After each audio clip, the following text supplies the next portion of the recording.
غریب نشہ کرے اور گٹر کے پاس پڑا رہے تو اس کو سب دلیل کرتے ہیں، لیکن مالدار لوگ نشہ کرے تو ان کے منہ میں لگام چھوڑتے ہیں۔ مجھے یہاں ایک بات کیا ہے، امت پر ظالم حکمراں اس وقت تک مسلط نہیں ہوتے جب تک امت کے لوگ امر بالمعروف اور نہی عن المنکر یعنی نیکی کا حکم دینا اور بری باتوں سے منع کرنا، جب تک کہ یہ دو کام لوگ کرتے رہتے ہیں اس وقت تک کہ اس امت پر یا کسی بھی امت پر ظالم حکمراں مسلط نہیں ہوتے۔ حکمران ظالم تم پر اسی وقت مسلط ہوں گے جب تم نیکی کا حکم دینا اور بری باتوں سے منع کرنا چھوڑو۔ آج دیکھ لیں نماز اکثر لوگ پڑھ رہے ہیں لیکن ان کی نمازیں ان کے منہ پہ ماری جائے گی کیونکہ یہ نیکی کا حکم نہیں دیتے اور برائی سے منع نہیں کرتے۔ زکات بھی بہت سے لوگ دے رہے ہیں کیونکہ یہ منزل بڑی دشوار ہے، نیکی کا حکم دینا۔ انبیاء کو اسی لیے بھیجا گیا تاکہ وہ نیکی کا حکم دے اور برائی سے منع کرے۔ اس امت کے سر پہ خیر امت کا تاج اسی لیے رکھا گیا، کنتم خیر امہ اخرجت للناس تأمرون بالمعروف، حکم دیتے ہو برائی سے منع کرتے ہو، اللہ پر ایمان لاتے۔ حیرت کی بات یہ ہے ایمان ہر چیز پر مقدم ہے لیکن امر بالمعروف اور نہی عن المنکر کی اہمیت کو مزید واضح کرنے کے لیے ایمان کو امر بالمعروف اور نہی عن المنکر کے بعد بیان کیا گیا۔ حالانکہ ایمان مقدم ہے لیکن غور فرمائیں کیا ہو رہا ہے آج جو کہتے ہیں اپنا اپنا دیکھو، کہیں برائی ہو رہی ہے ہوگی تو اپنا اپنا دیکھو، اس طریقے سے نیچے۔ مجھے یہاں ایک حدیث یاد آئی بہت خوبصورت، اس کے راوی حضرت امام حسن بصری ہے۔ امام حسن بصری نے روایت کی مولا علی سے، مولا علی نے روایت کی رسول اللہ سے، خوبصورت روایت، بہت خوبصورت۔ آج مذہبی طبقے میں خاص طور پہ اہل سنت میں لوگوں کی کوشش یہ ہے کہ میں بڑے سے بڑے بزرگوں کا خلیفہ ہوں، مجھے ایسی جگہ سے خلافت ملے جو بزرگ بہت بڑا، جتنے بڑے بزرگ کی خلافت ملے گی میں اتنا بڑا مانا جاؤں گا۔ پھر اس کے لیے بہت کوشش کرتے ہیں، اچھی بات ہے، مجھے تو اس پر تبصرہ نہیں کرنا، میں اپنی حیثیت سے بڑے بات نہیں کہنا چاہتا۔ بڑے بزرگ کا خلیفہ، کسی کتب کا، کسی ابدال کا، کسی قلندر کا، کسی اس کا، کسی اس کا خلیفہ بننا۔ امام حسن بصری نے فرمایا کہ جو نیکی کا حکم دے اور برائی سے روکے، صرف دو کام، جو نیکی کا حکم دے اور برائی سے روکے وہ اللہ کا بھی خلیفہ ہے، رسول اللہ کا بھی خلیفہ ہے اور اللہ کی کتاب قرآن کا بھی خلیفہ ہے۔ نیکی کا حکم دے، برائی سے منع کر، دو کام کرو، اللہ کے خلیفہ ہو، اللہ کے خلیفہ، رسول اللہ کے خلیفہ، قرآن کا خلیفہ۔ اور میرے آقا علیہ الصلوۃ والتسلیم کے غلام امام حسن بصری کہتے ہیں جب تک یہ امت نیکی کا حکم دے گی اور برائی سے منع کرے گی ان پر کبھی ظالم حکمراں مسلط نہیں ہوں گے۔ جب یہ نیکی کا حکم دینا بند کر دیں گے، برائی سے منع کرنا بند کر دیں گے، ان پر ظالم حکمران مسلط ہوں گے اور جب ان کے لوگ دعا کریں گے تو اللہ ان کی دعا کو قبول بھی نہیں فرمائے گا۔ میں کوئی سیاسی آدمی تو نہیں ہوں لیکن دیکھ لیجیے پوری دنیا میں ایک سے ایک ظالم مسلط ہے۔ فلسطین کا حال دیکھ لو، شام کا حال دیکھ لو، یمن کا حال دیکھ لو، اپنے گرد و نواح کا حال، کس کس کا ذکر کریں، کیسے کیسے بخار لوگوں پر مسلط ہے۔ اور ہم دعائیں کر رہے ہیں عرفات میں، مینا میں، مزدلفہ میں، مزاروں پر، مسجدوں میں، خانقاہوں میں، ہر جگہ دعائیں، اللہ ان ظالموں کو نیست نابود کر دے۔ ان کے سر میں درد بھی نہیں ہو رہا ہے تو کیا نیست نابود ہونے کی دعائیں کرتے ہو؟ نیست نابود ہونے کی یہ زنانہ دعائیں اس وقت تک بھی سنت کو کام نہیں آئے گی جب تک کہ شرابی کا ہاتھ پکڑنے کی جرت نہ پیدا کرو، جب تک کہ جواریوں کا ہاتھ پکڑنے کی جرت نہ پیدا کرو، جب تک کہ زانیوں کا ہاتھ پکڑنے کی جرت نہ پیدا کرو، جب تک کہ قوم پر ظلم کرنے والوں کا ہاتھ پکڑنے کی جرت نہ پیدا کرو۔ خدا کی عزت کی قسم دعائیں ان کی قبول ہوتی ہے جن کی شان یہ ہے نکل کر خانقاہوں سے ادا کر رسم شبیری۔ ہمارے یہاں تو سب کچھ ہے، رسم شبیری قریب جرم کرے تو پورا محلہ کھڑا ہوتا ہے،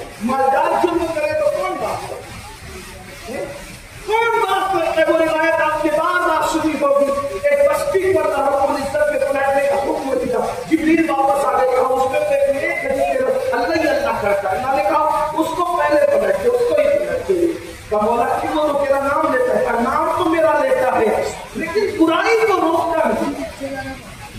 آج ہر آدمی کپڑے سنبھال کے بیٹھا ہے، میں برائی کو روکوں گا تو میرا کیا ہوگا؟ اس لیے کہ برائی کو روکنے کے لیے پھر برائی سننی پڑتی ہے، برائی کو روکنے کے لیے گالیاں سننی پڑتی ہے۔ میرے بھائیوں، آج ہمارے سماج کا حال یہ ہے کہ نہ بچوں میں ادب ہے، نہ تقویٰ ہے، نہ پرہیزگاری، کوئی تربیت کر رہا ہوں۔ پہلے اگر کسی بچے کو گالی دیتے ہوئے کوئی سنتا تھا تو محلے کا چچا، محلے کا دادا، محلے کا بڑے ابا، محلے کا تایا پڑوسی کے بچے کو بھی گالی دیتے ہوئے سنتا تھا تو کہتے تھا گالی مت دے۔ پہلی بات تو لوگ محلے کے چچا تایا کو بھی دیکھ کر کے گالی دینے کی ہمت نہیں کرتے۔ پڑوس کا چچا تایا دادا بیٹھا ہو تو لوگ ہوٹل پہ بیٹھنے کی ہمت نہیں کرتے کہ آج دونوں سگے بھائی ہوٹلوں پہ بیٹھے۔ یہ آج تہذیب گئی، دین گیا، مذہب گیا، جانوروں کی طرح ہم زندگی گزارے، کھانا پینا سونا اور خواہشات کی تکمیل کرنا۔ جملے سب کو تو معاف کرنا لیکن یاد رکھنا، کھانا پینا سونا اور خواہشات کی تکمیل کرنا یہ تو کتے بھی کرتے ہیں۔ اگر ہم بھی یہی کچھ کر رہے ہیں تو کتوں میں ہمیں فرق کیا ہے، جانوروں میں ہمیں فرق کیا ہے؟ ہماری ایک تہذیب ہے، ہمارا ایک تمدن ہے، ہمارا ایک کلچر ہے، زندگی گزارنے کا ایک سلیقہ ہے، طریقہ ہے۔ آج ایسی ایسی گالیاں سماج میں بچے دیتے ہیں کہ بڑے سنے تو شرم آئے، اور ان کو کوئی سکھانے کے لیے نہیں آتا، وہ پاس پڑوس سے سن کر دیتے ہیں۔ اللہ کے رسول صلی اللہ علیہ وآلہ وسلم کے فرمان کا مفہوم ہے کہ جو گالی دے گا مرتے وقت اس کی زبان پہ کلمہ نہیں آئے گا، بغیر کلمے کے مرے گا گالی دینے والا۔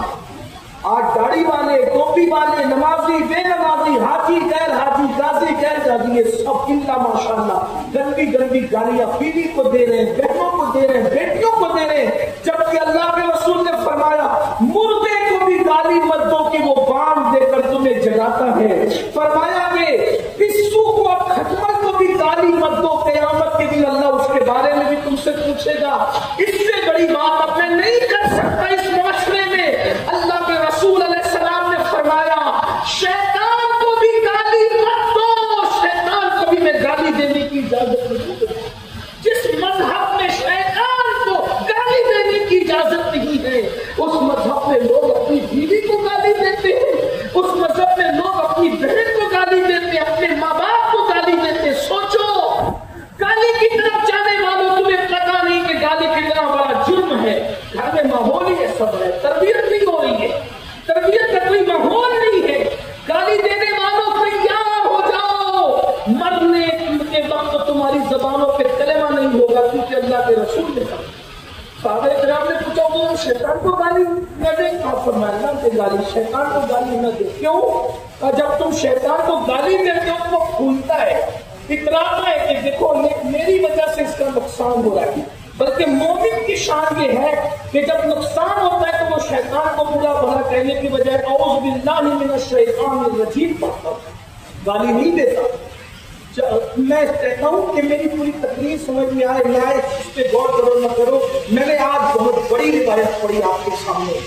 اگر یہ بات میں اہل علم و صوفیہ کے سامنے کسی خانقاہ میں پڑھتا، اسی پر محفل ختم کر دیتا، لیکن یاد رکھنا جس مذہب میں شیطان کو گالی دینے کی اجازت نہیں ہے، شیطان سب سے بری ذات، شیطان مردود لعین، اللہ نے اس کے گلے میں لعنت کا توق ڈالا ہے۔ اللہ کے رسول فرمانے شیطان کو بھی گالی دے، بہن کو گالی دے، دوستوں کو گالی دے تو تکیہ کلام ہو گیا گالی تمہارا، کام کرتے کرتے گالی دے دو۔ کیا ہے؟ فرمایا گالی دینے والا مرتے وقت کلمے کی شہادت سے محروم ہے، مرتے وقت اس کی زبان پہ کلمہ نہیں آئے گا۔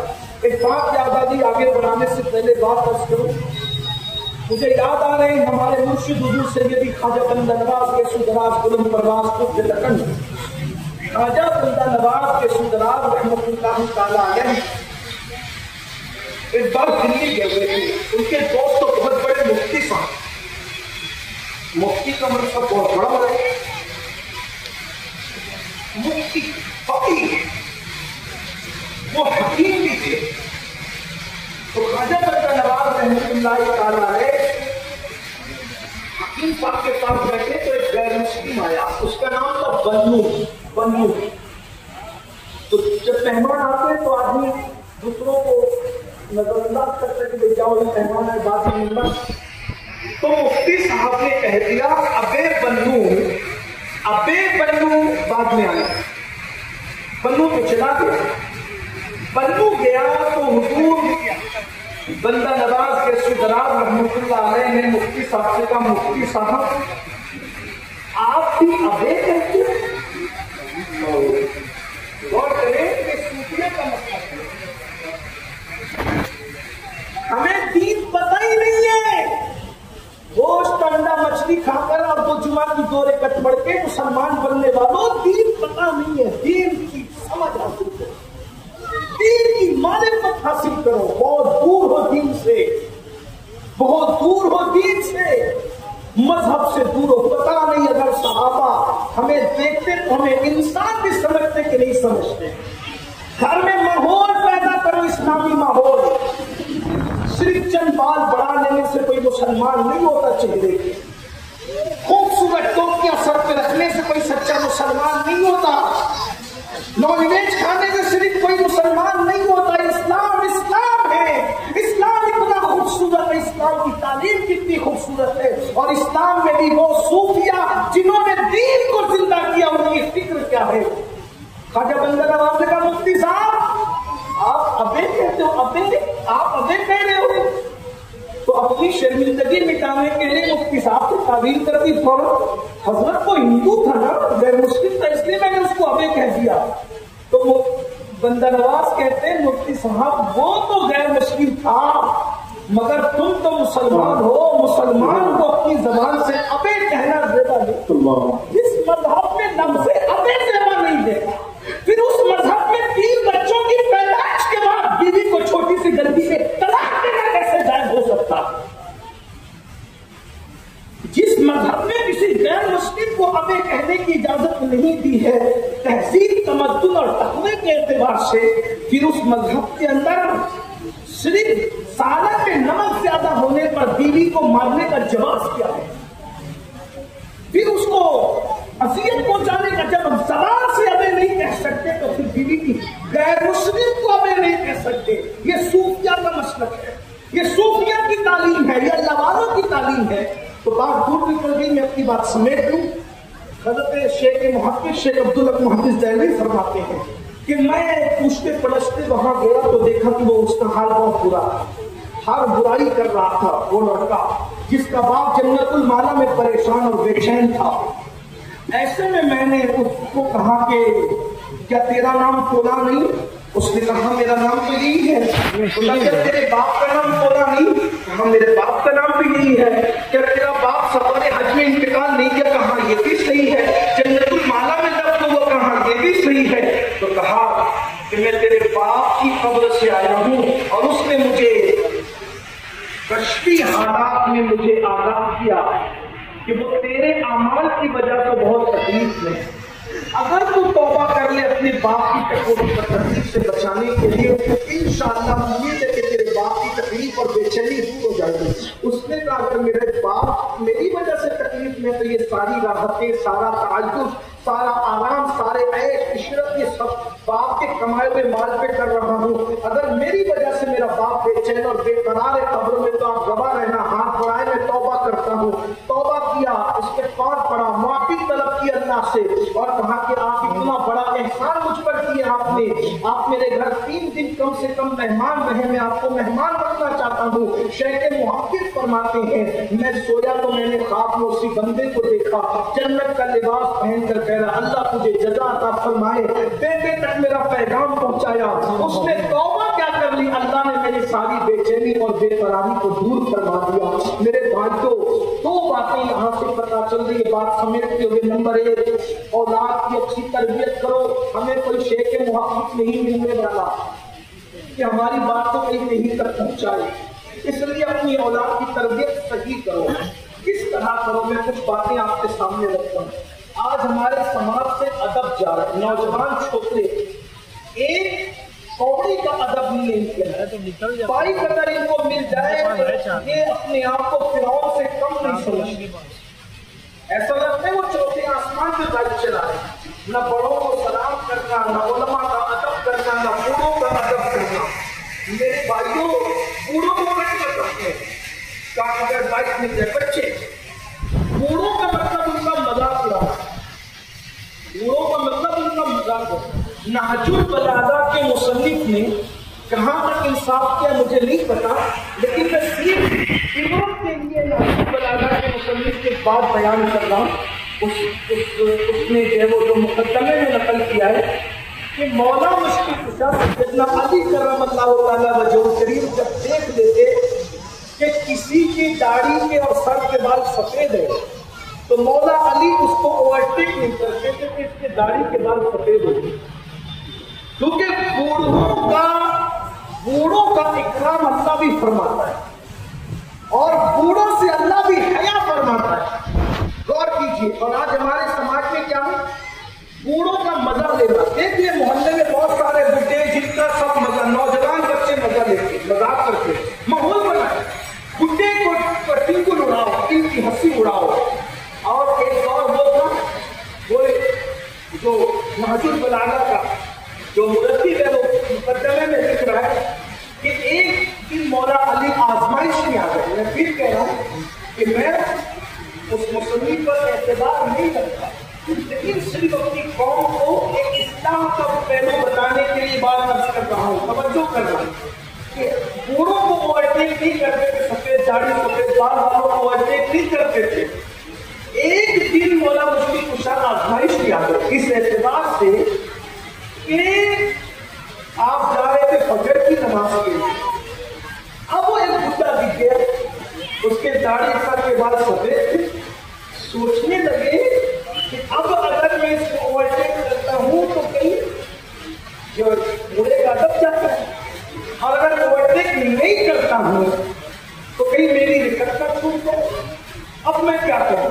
تو مولا مشکل کشا نے اس کے ادب میں اس کے پیچھے پیچھے چلے اور سوچا کہ یہ بھی مسجد جا رہے ہیں، میں بھی مسجد جا رہا ہوں. لیکن جب مسجد آئی تو وہ آگے بڑھ گیا کیونکہ وہ مسلمان نہیں کرتا ہے. اور اس کے بعد آپ مسجد میں چلے گئے تو دیکھا کہ اللہ کے رسول رکوع میں تھے. آپ رکوع میں شامل ہو گئے، آپ رکوع میں شامل ہو گئے. اللہ اکبر. پھر فرمایا کہ ایک بوڑھے کو اوورٹیک نہ کرنے کے لیے میں نے اتنی تاخیر کی، میں نے اتنی دیری کی. غور کیجیے میرے بھائیوں. اور آج دادا کا مذاق، ماں باپ بوڑھے ہو جائے تو ان کا مذاق، محلے کے لوگ بوڑھے ہو جائے ان کا مذاق. سلام نہیں کرنا کسی کو، ادب نہیں کرنا کسی کا. آج ہمارے بچے بے ادب ہے، گھر میں ادب کا ماحول نہیں. ایک وقت وہ تھا جب گھر میں کوئی آتا تھا تو ماں باپ کو جھکاتے تھے، جاؤ ہاتھ چومو، جاؤ سلام کرو، جاؤ دعا دو. اللہ کے رسول صلی اللہ علیہ وسلم نے فرمایا اپنے بڑوں سے وابستہ رہو، اللہ نے تمہارے بڑوں میں تمہارے لیے برکت رکھی ہے. اللہ نے بڑوں میں برکت رکھی ہے. یہاں تو ہاتھ کی مہندی نہیں چھوٹتی ہے اور کہتے ہیں کہ تمہارے باپ کے ساتھ میں نہیں رہنا چاہتا، ساس سسر کے ساتھ نہیں رہنا چاہتا، میں نے تو الگ رہنا ہے. تو پھر بڑوں سے برکتیں کہاں ملے گی؟ آج تم اپنے بڑوں سے دور ہو رہے ہو، کل تم جب بڑے ہو جاؤ گے تو تمہارے چھوٹے، تمہارے جونیئر بھی تم سے دور ہوں گے. گھر کا ماحول ہونا چاہیے، گھر میں بڑے ہونا چاہیے. جس گھر میں بڑے نہیں ہوتے اس گھر میں رحمت نہیں ہوتی. وہ گھر رحمتوں سے محروم ہے جو گھر بوڑھوں سے محروم ہے، جو گھر سفید ریش لوگوں سے محروم ہے. اس اعتبار سے کہ ان کو گھر سے نکال دیا گیا، ان کو مسجدوں کے زینوں پہ بٹھا دیا گیا، ان کو راستوں پہ بٹھا دیا گیا، ان کو بھیک مانگنے پہ مجبور کر دیا گیا. ادب گیا. اپنے بچوں کو پہلی چیز ادب سکھاؤ. آج ہمارے پاس اچھی اسکولیں ہیں، اچھے مدرسے ہیں، اچھے دانشگاہیں ہیں، اچھے کوچنگز ہیں. ادب گاہیں نہیں ہے، ادب نہیں، ادب سکھانے کی جگہ نہیں ہے. اور یاد رکھنا ہزاروں سال محنت کرنے والوں کو جو نہیں ملتا اللہ ایک لمحے کی ادب کی برکت سے عطا کرتا ہے. ماں باپ کی ذمہ داری پہلے اپنے بچوں کو ادب سکھائیں. مجھے یاد آتا ہے ہارون رشید، اللہ اکبر. آج استاد اگر ایک چھڑی مار دے ماں باپ لڑنے آ جاتے ہیں. اسکول کا حال دیکھو، 10ویں کا آخری پیپر پولیس کرنے پڑتے. پولیس کیوں؟ بچے پلان بنا کے آتے آج آخری پیپر ہے تو ڈیسک توڑیں گے، کلاس کا لائٹ توڑیں گے، کھڑکی توڑیں گے، استاد بہت زیادہ 10 دن 12 دن تک کے اس نے پہرا دیا ہے سب چیز کے نا، اس کا بینڈ بجائیں گے، پٹاخہ پھوڑیں گے، یہ آج تمہارے ہمارے بچوں کی پہچان بنی۔ اسکول کیا ہے بھائی؟ اسکول آج تک ذمہ داروں میں ہم نے پڑھا ہے، ہم اس کو مادر علمی کہتے ہیں، اور مادر علمی سمجھتے ہیں، مادر علمی کہتے بھی ہیں، مادر علمی سمجھتے بھی ہیں۔ غور کیجیے گا، یہ جہاں سے علم سیکھا اس کی کھڑکیاں تم توڑو، اس کی کرسیاں توڑو گے، اس کے ڈیسک توڑو گے، اس کا لائٹ توڑو گے، یہ تمہارے بچوں کی ادب ہے نا۔ آخری پیپر بہت نازک ہوتا ہے، پٹاخے پھوٹتے ہیں، اس کے لیے تمہارے باپ کی شادی ہے،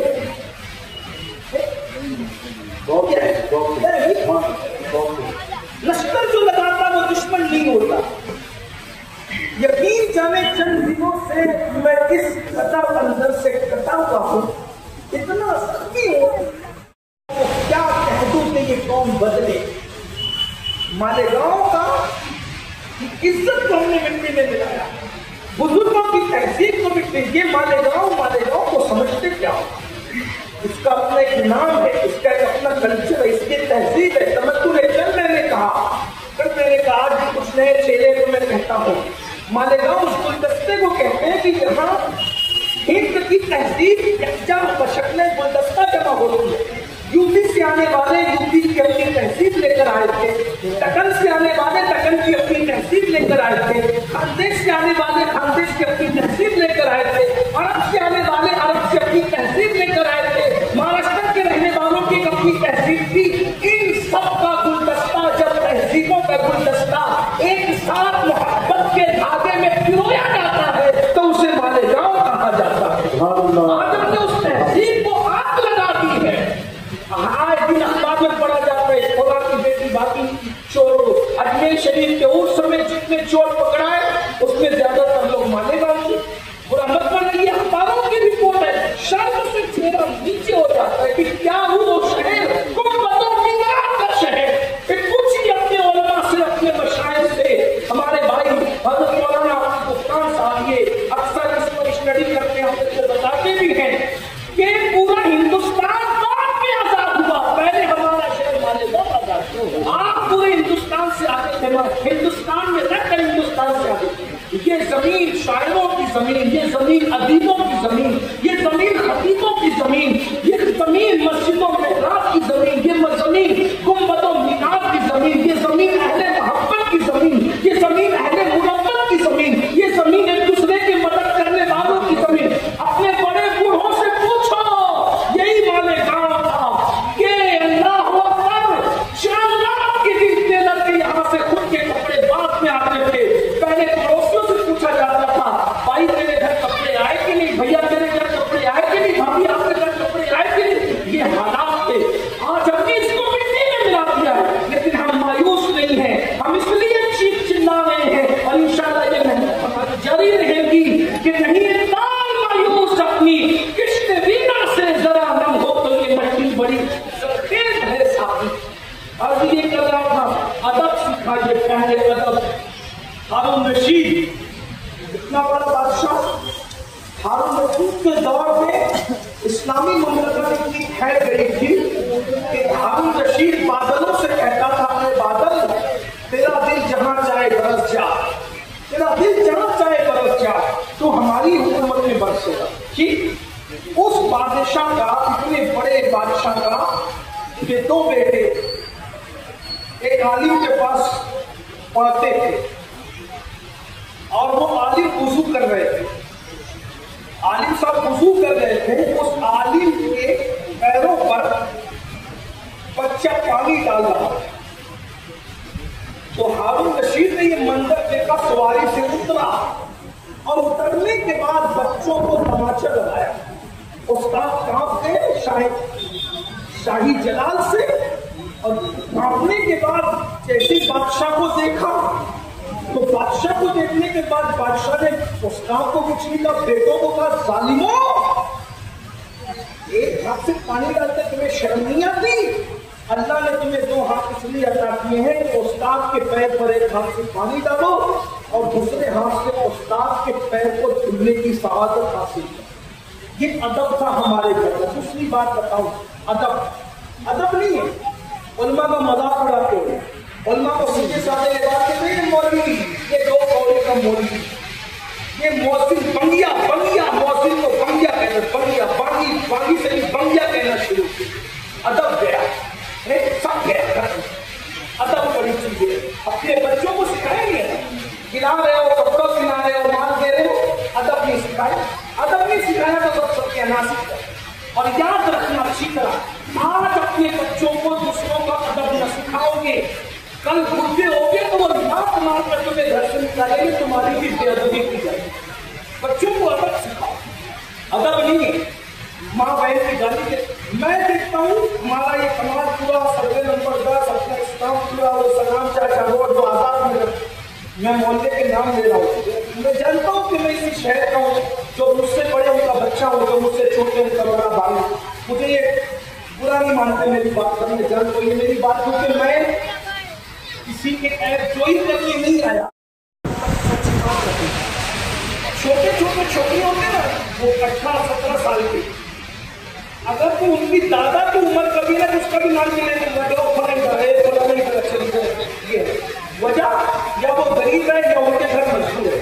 یہ چھوکرے نا، یہ جو لوگ 12-14 لوگ سنبھالنے کے لیے باپ اٹھا دیتا ہے، پوری رات موبائل میں لگے رہتے ہیں، مزدور اس کے گھر اس کے کارخانے میں کام کرتا ہے، اس کی سازی میں کام کرتا ہے، اس کے ہوٹل میں کام کرتا ہے، اگرچہ وہ اس کے باپ کی عمر کا یا دادا کی عمر کا، دولت کے نشے میں اس کا نام لے کے پکارتے ہیں۔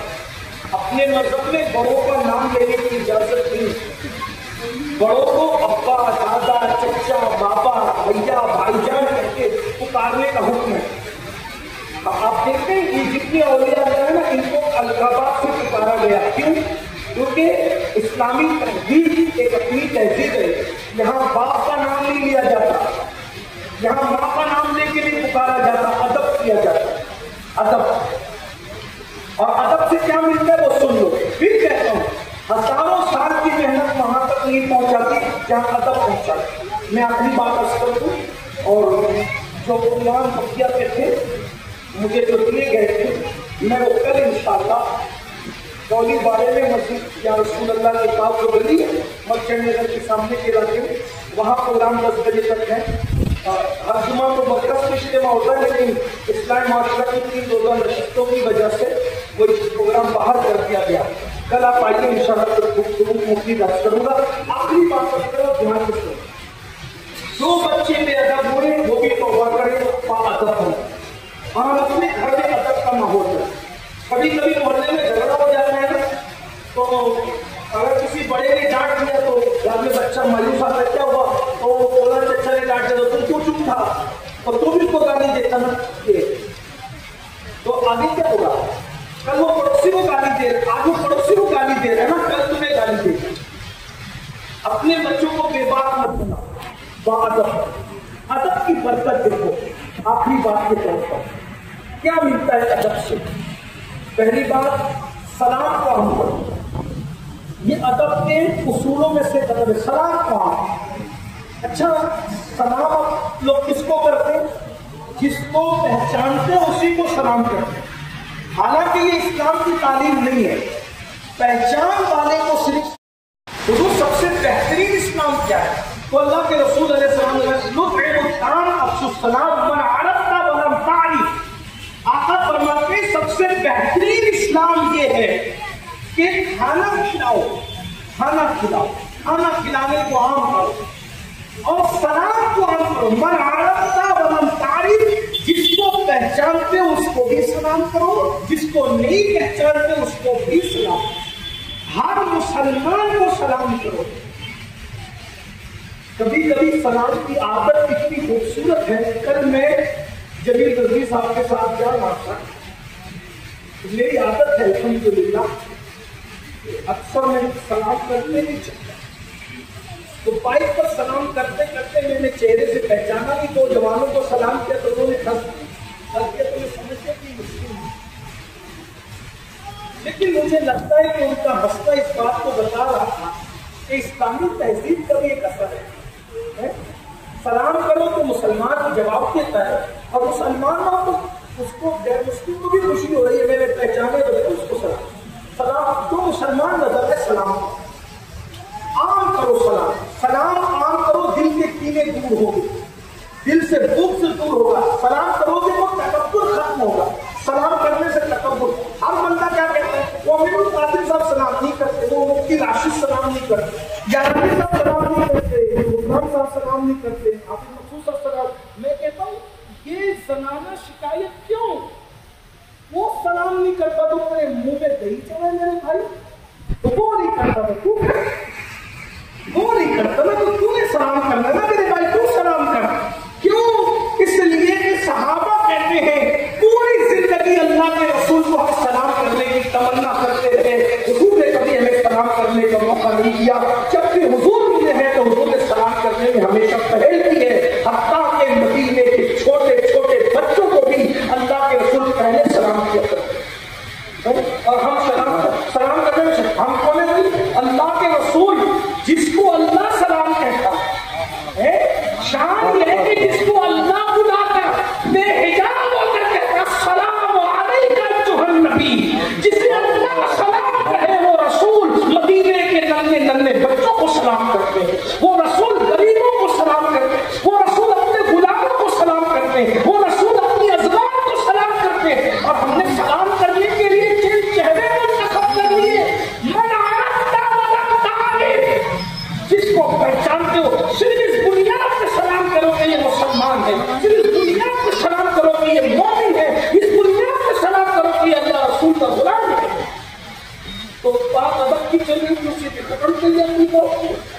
ادب سے کیا ہوتا ہے؟ بغداد شریف کی سرزمین پر کہتے ہیں کہ 3 صوفیہ 3 اولیاء اللہ والے ایک درخت کے نیچے عہدے پہ بیٹھے. جب آپ گاؤں کے ہاتھ میں جاؤ گے جہاں پرانی تہذیب ہے تو آپ کو پتا چلے گا جو بڑے درخت ہوتے ہیں اس پر مٹی کے عہدے بنائے جاتے ہیں. ابھی ہمارے یہاں نہیں، ہمارے شہر میں بھی یہ بڑے بڑے یو پی میں دیکھیں گے، بنگال بہار میں، اسی طرح چھوٹے چھوٹے گاؤں میں بھی جانا ہوتا ہے تو ہم دیکھتے ہیں جہاں نیم کا بڑا درخت ہوگا، اسی طرح پیپل کا بڑا درخت ہوگا، اور بڑے بڑے جو درخت ہوتے تو وہاں مٹی کے ایسے بڑے بڑے پودے ہوتے اس پر وہ بیٹھتے ہیں. اوپر درخت ہے، نیچے ہوتا ہے، اس کے سائے میں بیٹھتے ہیں اور بڑا لطف آتا ہے.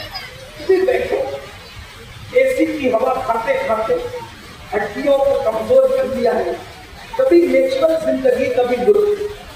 اسلام انجوائے کا نام ہے. میں بار بار جوانوں سے کہتا ہوں جب بھی ہم ان کو دین کی دعوت دینے کے لیے ڈرتے کہ یہ مولوی نہ بنا دے. میرے عزیز اسلام یہ کہتا ہے انجوائے کرو، گھومو پھرو، سیر کرو، تفریح کرو، اچھا کھاؤ، اچھا پہنو، اچھی سواری کا استعمال کرو، سب کرو، بس گناہ مت کرو، گناہ چھوڑو. میرے بھائی نبی کی سواری سے اچھی کسی کی سواری ہے؟ جب لوگ برف کے نام سے ناواقف تھے تب میرے نبی کی سواری کا نام براق تھا. جب لوگ گھوڑے اور کھچر پہ چلتے تھے تب رسول اللہ براق پر سوار ہوتے. اور حضور کی سواری کے اندر ساری مخلوق کو سمیٹ دیا گیا تھا کہ الگ دعائیں میرا شریف یعنی چھٹا بات ختم کر. اچھی سواری کوئی بری بات نہیں، لیکن اچھی سواری پر بیٹھ کر اپنی اوقات مت بھولو کہ میں بندہ ہوں. بس یہ مت سوچو کہ میں فرعون کا وارث ہوں، یہ سوچو کہ میں مصطفیٰ جان رحمت کا غلام ہوں. اچھی سواری، اچھی ڈگری، اچھا حسن، اچھا علم، اچھے کپڑے آپ کو مغرور اور گھمنڈی نہ کریں. دیکھو چھوٹے چھوٹے لڑکے وہ اپنے باغی میں مصروف ہے، نہ ابا کا خیال، نہ چچا کا خیال، نہ اس کا خیال، نہ غریبوں کا خیال، نہ وہ بال ہی سمان ہے. اچھی بات ہے خوبصورت بال اللہ نے دی، ہمارے نبی سے زیادہ خوبصورت بال کس کے ہو سکتے ہیں؟ اچھی بات ہے بال رکھو، لیکن اسی کے پورے ڈوبے رہتے ہیں، اس کے سوا کوئی فرصت ہی نہیں. تو وہ 3 اولیاء بیٹھے. ایک کا نام ہے قطب الدین بختیار کابلی،